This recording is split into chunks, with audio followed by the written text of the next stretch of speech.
Hello বন্ধুরা, সবাইকে আসসালামু আলাইকুম। আশা করি সবাই ভালো আছেন। আজকে আমি আপনাদের মাঝে নতুন একটা ভিডিও নিয়ে আসছি। এই ভিডিওর মাধ্যমে আমি আপনাদের ইলেকট্রিক্যাল গ্যাং বক্সের হিসাব করে দেখাবো যে কোথায় কতগুলো গ্যাং বক্স লাগে এবং একটা ইউনিট হিসাব করে দেখাবো। সেক্ষেত্রে আপনাদের কোন কোন গ্যাং বক্স কত পিস লাগবে এবং কোথায় কোথায় ব্যবহার করা হবে।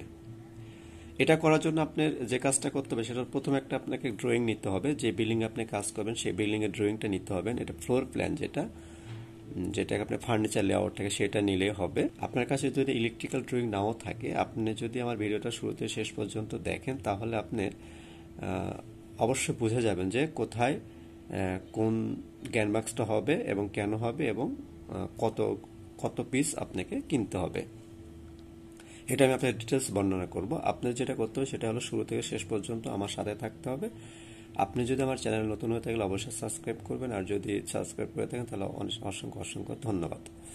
শুরুতে আপনি যে কাজটা করতে হবে সেটা হলো আপনাকে একটা বিল্ডিংয়ের ড্রয়িংটা নিয়ে আপনি যে ল্যান্ড ওনার বা ফ্ল্যাট ওনার আছে তার কাছ থেকে আপনাকে ডিটেলস জেনে নিতে হবে। আপনি সেখানে কি কি জানবেন, সেখানে আপনি জানবেন যে ওনার ফ্ল্যাটে কয়টা এসি হবে সেটা আপনি জানতে হবে এবং লোকেশন জেনে নিতে হবে, এবং সেটা আপনি ড্রয়িংয়ের উপরে সুন্দর করে লিখে নেবেন।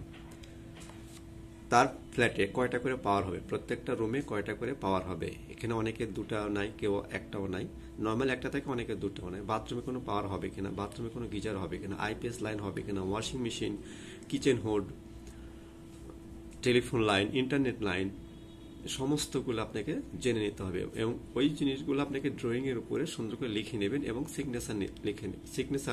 সিগনেচার দিয়ে নেবেন, এবং সেটা লোকেশন সহ। তা না হলে ভবিষ্যতে আপনাকে অনেক বড় সমস্যায় পড়তে হবে। কারণ আপনি যদি আপনার মতো দেন, তখন যারা ফ্ল্যাট ওনার তারা বলবো যে আমি এভাবে চাই না বা আমি নেব না, আমাকে এভাবে করে দিতে হবে, তখন আপনি বড় একটা সমস্যায় পড়ে যাবেন। এই জন্য আপনাকে ড্রয়িংয়ের উপর সুন্দর করে লিখে নেবেন, লোকেশন জেনে নেবেন এবং সেটা সিগনেচার করে রাখবেন, তাহলে আপনার জন্য অনেক বেটার হবে।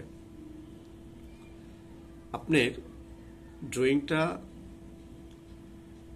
আঁকানো কমপ্লিট হলে আপনাকে ওই ড্রয়িংটা নিয়ে আপনাকে সাইটে আসবেন। আসার পরে ঠিক আমার যেখানে দেখছেন ভিডিও দেখতে পাচ্ছেন, ঠিক এভাবে আপনি চক দিয়ে আঁকিয়ে নেবেন। আঁকানোর পরে এভাবে যত সুন্দর করে আঁকিয়ে নেবেন। আঁকানোর পরে আপনি এখান থেকে এস্টিমেট করতে পারেন, অথবা আপনি যখন ড্রয়িংয়ে যখন আঁকিয়ে নিচ্ছেন বা লিখে নিচ্ছেন সেখান থেকে আপনি এস্টিমেট করতে পারবেন। দুটি আপনার জন্য সহজ হবে। এখন আমি বলছি যে আমরা কোথায় কোন বক্সগুলো আমরা ব্যবহার করব। আমরা প্রত্যেকটা বেডরুমে আমরা 4 গ্যাং বক্স ইউজ করি। প্রত্যেকটা বেডরুমে এখন দুটো করে ফ্যান দেয়, কারণ বেড মানুষ কোথায় কখন ফেলবে তার ঠিক নাই। এজন্য প্রত্যেকটা বেডরুমে দুটো করে ফ্যান পয়েন্ট থাকে, আর যদি দুটো করে ফ্যান পয়েন্ট থাকে সেখানে অবশ্যই আপনি 4 গ্যাং বক্স ইউজ করতে হবে। যদি একটা ফ্যান পয়েন্ট থাকে তাহলে আপনাকে সেখানে 3 গ্যাং বক্স ইউজ করতে হবে। আপনি যদি বাথরুমে গিজার থাকে তাহলে আপনাকে সেখানে 2 গ্যাং বক্স ইউজ করতে হবে। আপনাকে জেনে নিতে হবে যে আপনার কয়টা বাথরুমে গিজার হবে। আপনি যদি টিভি পয়েন্ট যেখানে হবে সেখানে 2 গ্যাং বক্স ইউজ করতে হবে। আপনাকে সেটাও জানতে হবে যে টিভি কয়টা হবে, ওই ফ্ল্যাটে টিভি কয়টা হবে। প্রত্যেকটা টিভির জন্য 2 গ্যাং বক্স একটি করে লাগবে। এসি কয়টা হবে সেটা আপনাকে অবশ্যই জেনে নেবেন। প্রত্যেকটা এসির জন্য দুটো করে 1 গ্যাং বক্স লাগবে। একটা হলো সুইচের জন্য আর একটা হলো সকেটের জন্য।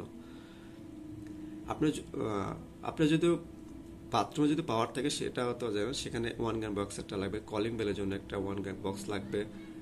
আপনার কিচেন হুড এর জন্য একটা 1 বক্স লাগবে। কিচেনের ভিতরে মাইক্রোওভেন রাইস কুকার চালানোর জন্য ওখানেও আপনাকে পাওয়ার জন্য আপনার 1 গ্যাং বক্স লাগবে। ফ্রিজের জন্য 1 গ্যাং বক্স লাগবে।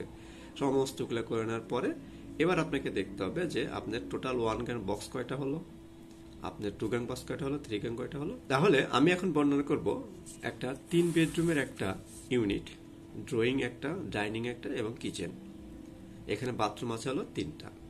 আমি এখন এটার এস্টিমেট বলবো যে আমার এখানে কত পিস লাগছে। আপনারা এই অনুসারে আপনারা হিসাব করে নেবেন।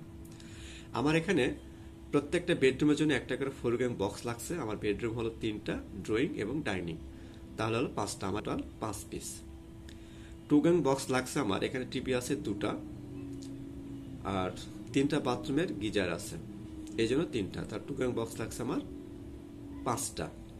আমার এখানে 3 গ্যাং বক্স আমার লাগছে শুধু কিচেনে, যেহেতু কিচেন হুড আছে এবং কিচেনে গিজার আছে, এই জন্য কিচেনের এখানে 3টা 1 গ্রাম বক্স শুধু একটা লাগছে।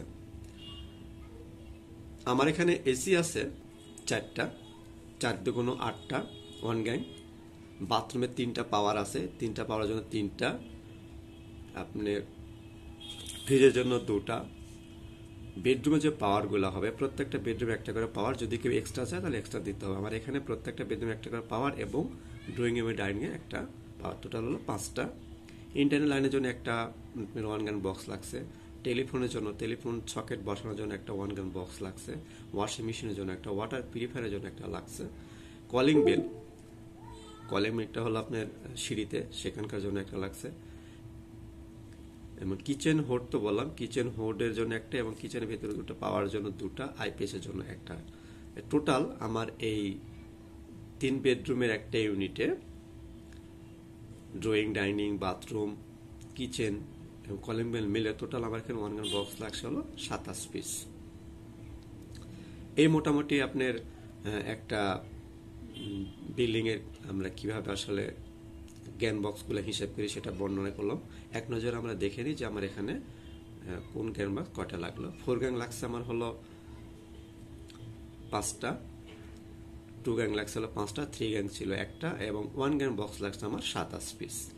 আপনারা এখান থেকে সুন্দর, আপনারা যখন ওয়ালে আপনারা আঁকাবেন, আঁকানোর পরে ওখান থেকে আপনারা এখানে যে ব্যান্ডগুলা, পাইপের যে ব্যান্ডগুলা আঁকানোর পরে আপনারা সেখান থেকে বের করতে পারবেন। কিভাবে? আপনারা যখন সাত করার সময় যখন ড্রপটা নামাইছে, ওখান থেকে কোন ভাঁজে আপনি সুইচ বোর্ডের কাছে আসবে, ওই ভাঁজগুলো আপনি দেখে নিলে সেখানে আপনাকে যখন 90 ডিগ্রি অ্যাঙ্গেলে যখন পাইপগুলো নামাতে হয়, ওই ভাঁজে ভাঁজে একটা করে আপনার ব্যান্ডগুলো লাগে এবং ওখানে কয়টা পাইপ নামবে সে অনুসারে আপনি ব্যান্ড হিসাব করে নিতে পারবেন এবং এভাবে আপনাকে পাইপ হিসাব করে আপনি নিতে পারবেন।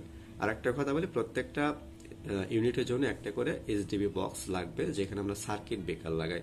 এইচডিবি বক্স নির্ভর করে আপনার বিল্ডিংটা কত বড়, ওখানে কতগুলো সার্কিট ব্রেকার লাগে তার উপর ভিত্তি করে ওটা এইচডিবি সাইজটা হয়। এটা সাধারণত 14 থেকে 16 ঘাটের যে সার্কিট ব্রেকার লাগানোর যে অপশন থাকে, এই ধরনের একটা এইচডিবি বক্স নিলে আপনার চলবে।